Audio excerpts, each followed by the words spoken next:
Voilà, sur 15 minutes, on va essayer d'échanger un petit peu sur la place des prestataires dans votre stratégie à vous et surtout sur cette action dont on reparlera, hein, qui nous a vraiment intéressé quand on a fait un peu ce travail de veille autour de cette aide à la commercialisation des prestataires via notamment cette place de marché que vous avez créée et que vous animez.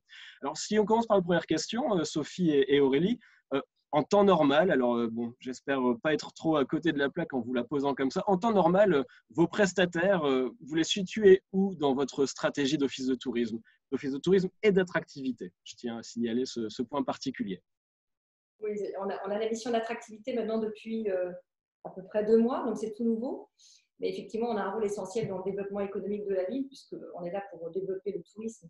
Et de fil en aiguille, on développe également l'économie de la commune. Et les prestataires sociaux-pro, en grande partie partenaires de l'Office, mais pas que, font voilà, une place importante dans notre stratégie globale. Et alors, je ne pourrais pas vous dire si c'est en numéro 1, numéro 2 ou numéro 3, mais en tout cas, je pense qu'ils sont dans le top 3, top 4. En tout cas, je pense que c'est un objectif dans nos stratégies qui se développe d'année en année. Et je vous en dirai plus tout à l'heure, parce que j'imagine que vous avez d'autres questions. Alors justement, par rapport à cette place des prestataires donc, qui est importante, hein, et notamment au regard de l'attractivité dont on parlait, on fait un tout petit retour en arrière et c'est vrai que c'est vraiment ça aussi qui nous avait intéressé dans l'exemple qu'on va présenter après. Le premier confinement arrive, hein, il prend un peu tout le monde par surprise et là tout de suite il y a une série d'actions qui s'est enclenchée vis-à-vis de ces prestataires en vous disant qu'une de vos missions était particulièrement entre guillemets de les accompagner. Est-ce que vous avez quelques actions à nous citer qui ont été mises en place dès le premier confinement et qui ont trouvé une vitesse de croisière par la suite? Alors, bien entendu, là, comme tout le monde, on s'est retrouvés totalement démunis lorsque le premier confinement a été annoncé. On n'avait plus de touristes, pas mal de résidents secondaires quand même qui étaient encore présents. Et on a vite changé notre fusil d'épaule et on s'est tourné très rapidement auprès des commerçants, des prestataires en général, hein, des sociopros, pour effectivement, donc, dans un premier temps, les rassurer. Donc, on les a tous eus au téléphone un par un, pour les soutenir, pour les aider, les accompagner, les guider, être à leur écoute, leur fournir les informations dont ils avaient besoin. Donc ça, c'est vraiment la première action qui a été réalisée pendant la première période du confinement. Et très vite, on a souhaité mettre en place d'autres actions. Donc, bien entendu, il y avait la mission d'informer et de communiquer au mieux auprès d'eux, mais également auprès des habitants et auprès des amoureux de Trouville. Donc, on a édité une newsletter inspirante et solidaire et inspirante, qui relayait en fait la plupart des informations qui pouvaient intéresser aussi bien les habitants que le tissu économique local. On a listé tous les commerces qui étaient ouverts ou qui proposaient du click and collect, également les restos qui proposaient de la vente à emporter ou de la livraison.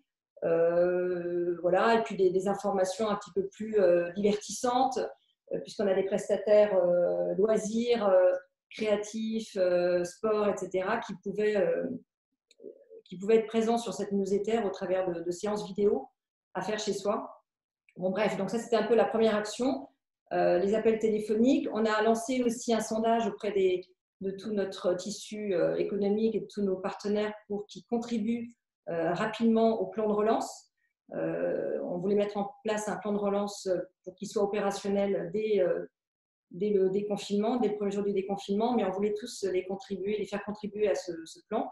Donc, gros travail aussi en commun avec eux.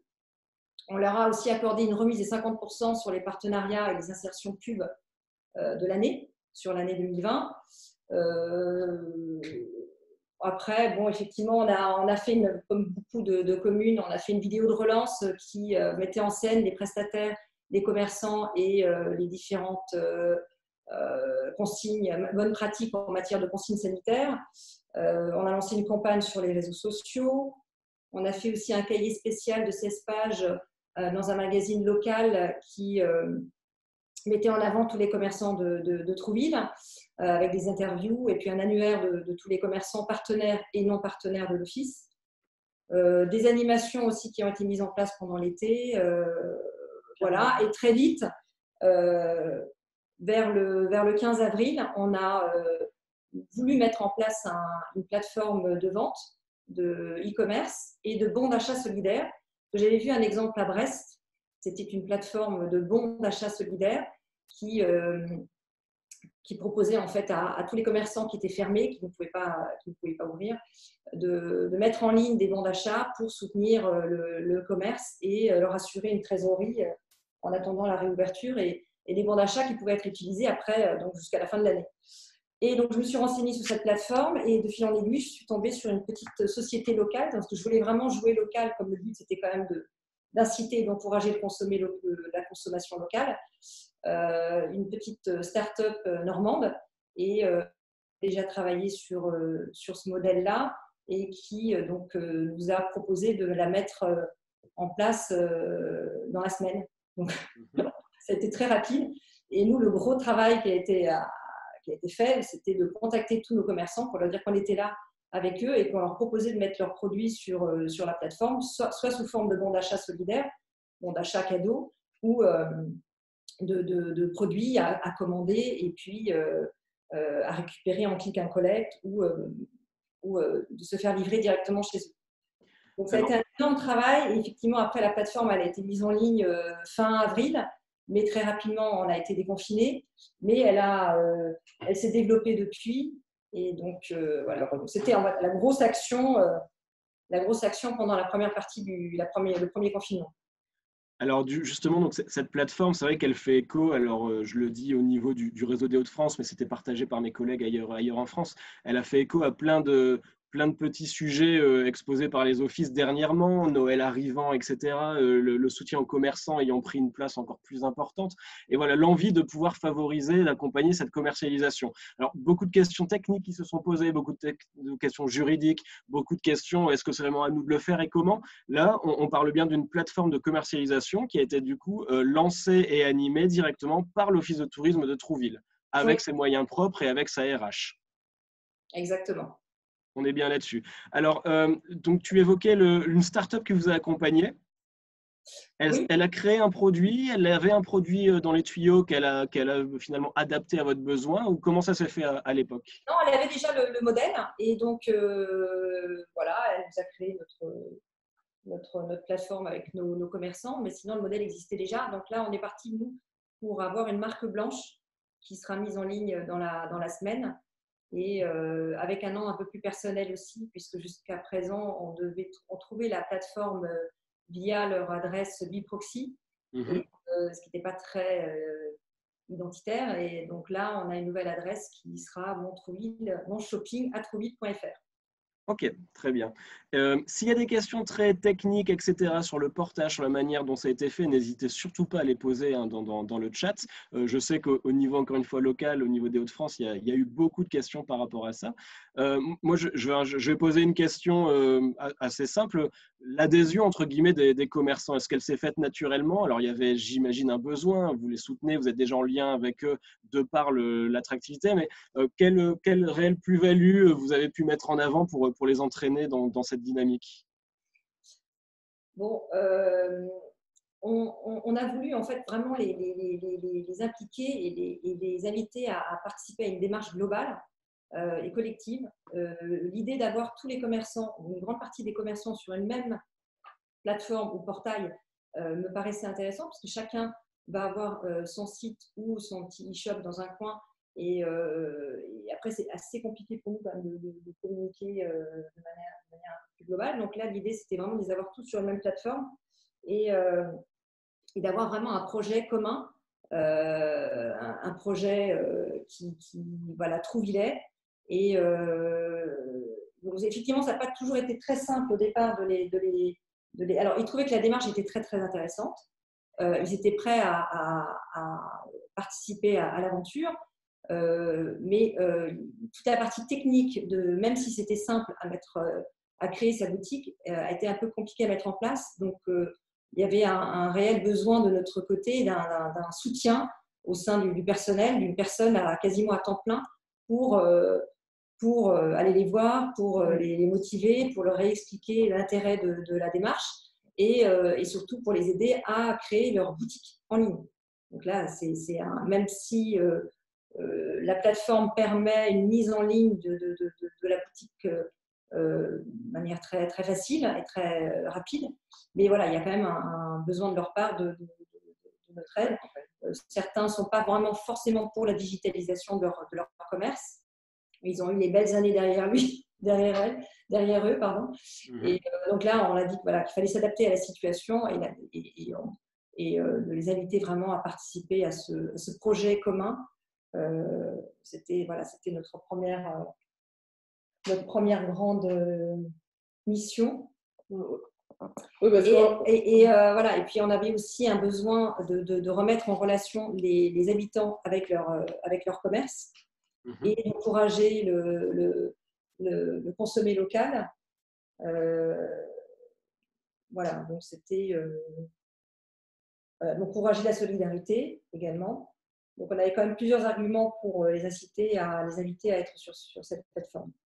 Alors, Fabien vient de publier dans le chat l'URL qui vous permet de découvrir un peu plus cette plateforme. Est-ce que, Sophie, tu as envie de présenter quelques illustrations de la plateforme? Oui, alors attendez. Ça va demander une mini manipulation technique, mais on est rodé à l'exercice. Donc, Fabien, tu peux arrêter ton partage d'écran et Sophie, partager donc les quelques visuels que tu souhaitais nous présenter. Vous les voyez? On les voit. Bon, là, c'était juste pour rappeler un petit peu les objectifs de la plateforme. Est-ce que j'ai des visuels qui vont vous parler un petit peu?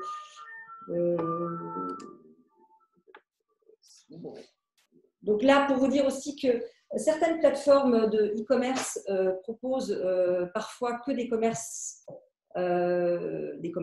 Et on a souhaité également compléter l'offre en y ajoutant, donc, bien entendu, les restaurants et toutes les activités de loisirs. Toutes les activités de loisirs et également des services qui sont proposés au sein de la commune. Donc, tout ça figure sur la plateforme, donc les gens peuvent choisir, cliquer leur choix. Et donc, chaque commerçant a sa vitrine avec les différents produits. On peut cliquer, on peut sélectionner les produits que l'on souhaite acheter sur différentes boutiques. Donc, on peut passer du fleuriste à la boutique de souvenirs, au restaurant et commander par exemple un plat emporté, commander un bouquet de fleurs, commander un cadeau pour Noël et puis pourquoi pas une activité de loisir sous forme de bon d'achat à offrir pour la fin de l'année et à consommer l'année prochaine. Et l'intérêt effectivement de la plateforme, c'est de pouvoir acheter dans plusieurs boutiques à la fois, de tout payer en une seule fois et soit de les récupérer, on clique un collect si on n'a pas trop de commerces différents, ou alors on a également un point retrait, un ou deux points retrait, et la possibilité depuis quelques temps de se faire livrer à domicile sans limite d'achat pour le moment, et avec une possibilité de se faire livrer sur Trouville gratuitement dans un premier temps. Donc c'est assez simple d'utilisation. Je ne sais pas si vous voulez avoir l'accès peut-être au site lui-même. Je ne sais pas si vous aviez un... Alors, on va le proposer dans le chat. Et puis, de toute façon, comme d'habitude, on est sur entre guillemets, une première découverte un peu du sujet, un premier échange. Derrière, on proposera les supports aux participants. Par contre, je vois déjà dans le chat, et je me tourne vers Karianne, quelques questions autour de tout ça. On peut peut-être donc du coup passer aux questions-réponses par rapport au chat. Oui, j'enchaîne tout de suite. Sans perdre trop de temps, je les ai répartis on va dire à peu près dans une logique sous 4 thèmes pour aller assez vite. Il va y avoir les premières questions qui sont liées plutôt à l'externe de l'Office de tourisme. La première, c'est comment vous êtes organisé avec la collectivité? Est-ce que l'action, en tout cas, elle est complémentaire aux actions menées par la collectivité? Alors, complètement complémentaire, oui. Nous, on a cette mission d'attractivité qui nous a été confiée par la ville. donc de contribuer au développement économique et de travailler en étroite relation avec les commerçants et les prestataires sociaux pro, et de mettre en place des actions innovantes, mais toujours en concertation avec la ville, puisqu'on a justement un groupe de travail attractivité qui a été créé avec plusieurs élus et également des sociaux pros qui participent à ces échanges.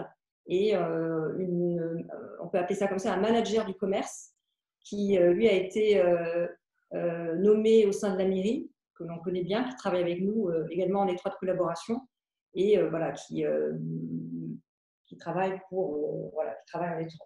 en collaboration avec les commerçants et l'office de tourisme. D'accord.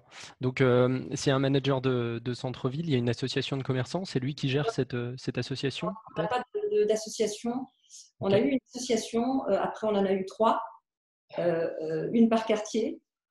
Puis, voilà, je pense que l'association, pour l'instant, l'initiale est mise en sommeil, puisque rarement les commerçants s'entendent entre eux par quartier, donc c'est assez compliqué. Donc, je pense que pour le moment, l'association est en sommeil, personne ne souhaite la reprendre.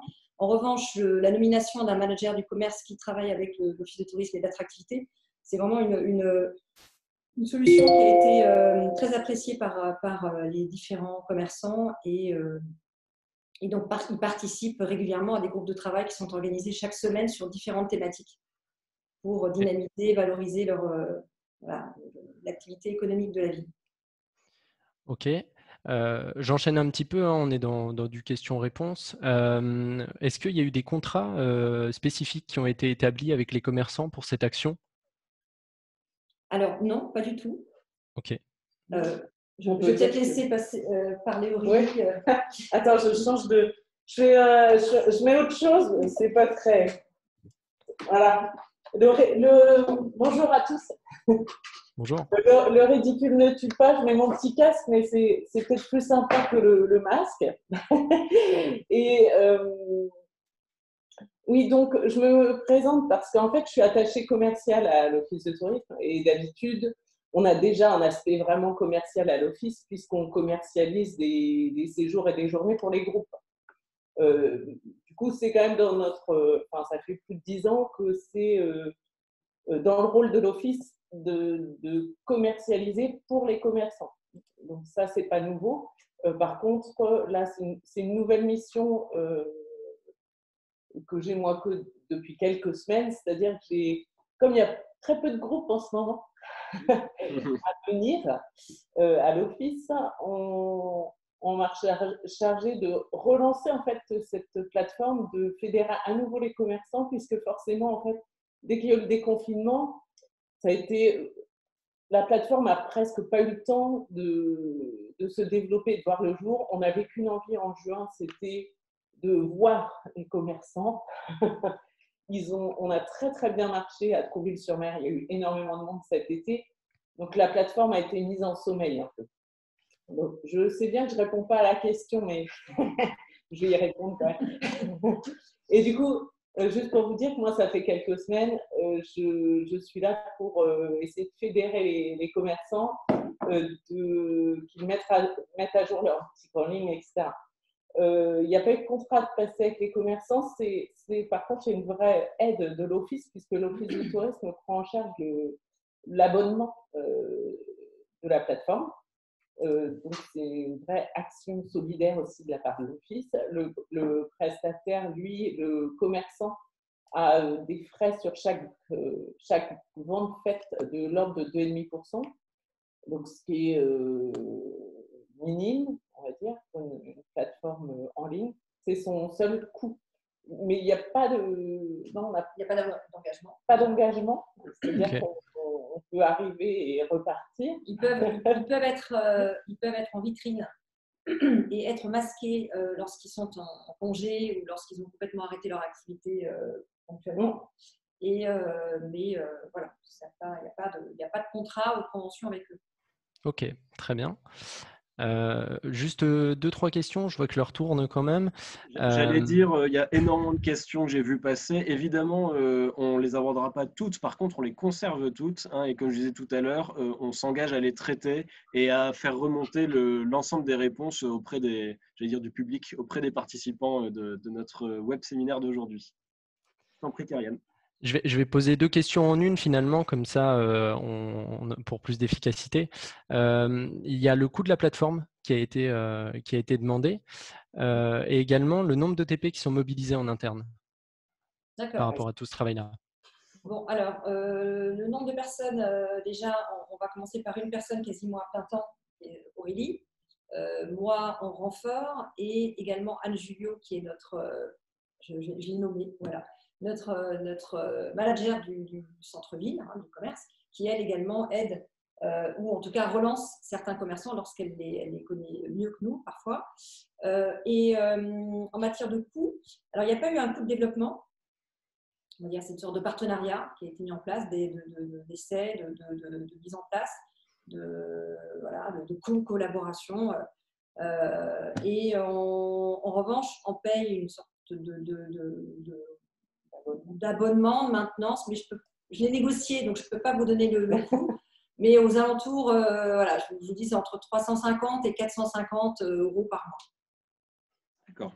D'accord, très bien. Mais clairement, donc, je ne veux pas non plus leur faire, j'ai pas le droit de leur faire beaucoup de promos, mais en tout cas, c'est des gens qui sont extrêmement réactifs, très disponibles, qui améliorent la plateforme jour après jour, qui la font évoluer, qui nous proposent là la marque blanche, le changement de nom, qui nous conseillent à élargir un peu le périmètre. Enfin, il y a un vrai travail de collaboration avec eux. Et donc, le coût me paraît tout à fait raisonnable. Et après, pour le commerçant, effectivement, il a juste les frais de 2% à peu près qui contribuent, qui correspondent aux frais bancaires. Et là aussi, voilà, c'est quelque chose qui a été négocié dès le départ. Okay. Peut-être une dernière question, Karianne ? Alors, si une dernière question, ce serait pour savoir les points de retrait. Je pense qu'on est sur quelque chose de très opérationnel. Les points de retrait, ça s'effectue aujourd'hui au niveau des bureaux d'information touristique. J'ai bien compris qu'il y avait des livraisons qui étaient effectuées. Est-ce qu'il y a des points de retrait possibles dans les BIT aujourd'hui ? Alors oui, nous, on fait du click and collect. Alors, les points de retrait sur des commandes groupées, on a proposé de le faire au niveau de l'office. On aurait pu tout à fait le faire, mais donc nous, on fait juste du click and collect par rapport aux produits de la boutique qui figurent également sur la plateforme. Donc, les gens achètent nos produits et viennent les chercher à l'office qui est fermé, mais voilà, on est là pour leur donner la commande. Et on a 2 points de relais, un au Monoprix et un dans une petite boutique à côté, pas loin de l'office, et qui permet aux commerçants qui ne sont pas forcément toujours présents, disponibles, de déposer les commandes à ces points de retrait.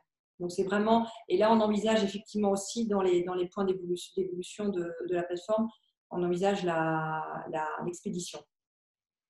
Ok, très bien. Ça a été également demandé. Juste peut-être, je réponds aussi rapidement à une question, puisque nous on a un service commercial, bien entendu, lorsqu'on commercialise des packs et des produits et des visites guidées, on gagne de l'argent. Là, pour nous, c'est une opération nulle. Enfin, on ne gagne absolument rien. Mais c'est une plateforme qu'on a voulu solidaire. Et en période de crise, ça me paraît tout à fait normal. Avec l'aval de la ville, de la mairie, du comité de direction. Donc, effectivement, on ne touche rien sur cette plateforme. Donc, c'est un vrai service, un vrai portail que l'on offre aux commerçants. Et on verra après par la suite si on prévoit une contribution ou pas pour l'office. Eh ben, c'était hyper important entre guillemets, de conclure là-dessus parce que c'est loin d'être neutre, hein, ce propos. Donc, on est bien sur une plateforme solidaire et il faut le retenir.